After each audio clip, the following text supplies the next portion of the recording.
Magandang araw po. Nandito po tayo ngayon sa aming garden.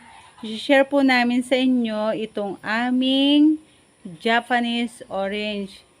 Ito po'y dating nagbubungahan.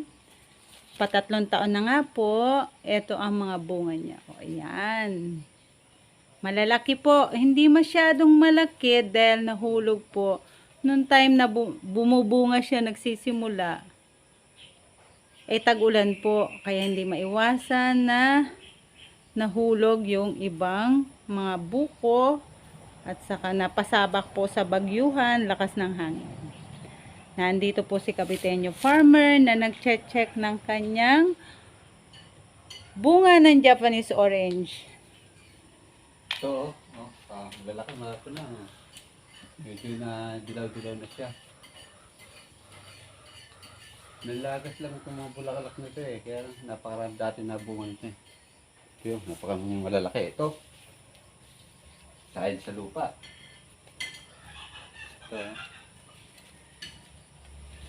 ano ito? Ito yung bunga nga ba ng Japanese orange pa rin, kasama. Kala ko bunga na ng ating itong lokban.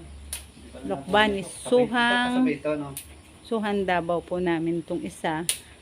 Natapyas na nga po yung kalahati, tayo naglagay tayo ng extension, natamaan. Yan po, Shinare lang po namin sa inyo itong Japanese orange na to, dahil kahit paano naman po binigyan tayo ng bunga. Hindi naman masyadong marami kasi nga po yung nung nakaraang taon siya ay masyadong maraming bunga, pero yan po ay matamis. Yan pong Japanese orange na yan ay nabili niya sa Tagaytay.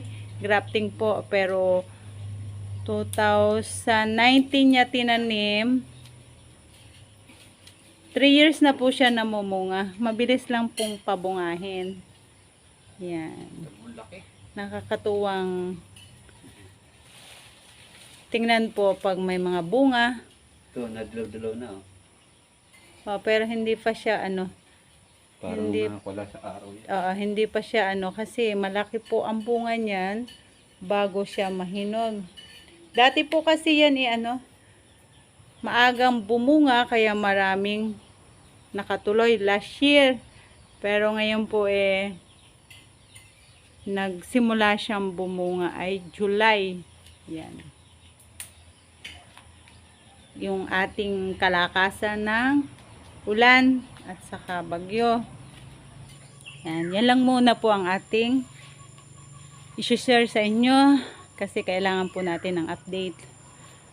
So, muli hanggang dito na lang po ang aming vlog. Maraming salamat po sa patuloy na suporta nyo sa channel ni Kabiteño Farmer. Shoutout po sa lahat ng mga viewers at subscriber. Maraming salamat po. Mabuhay po kayo. God bless po.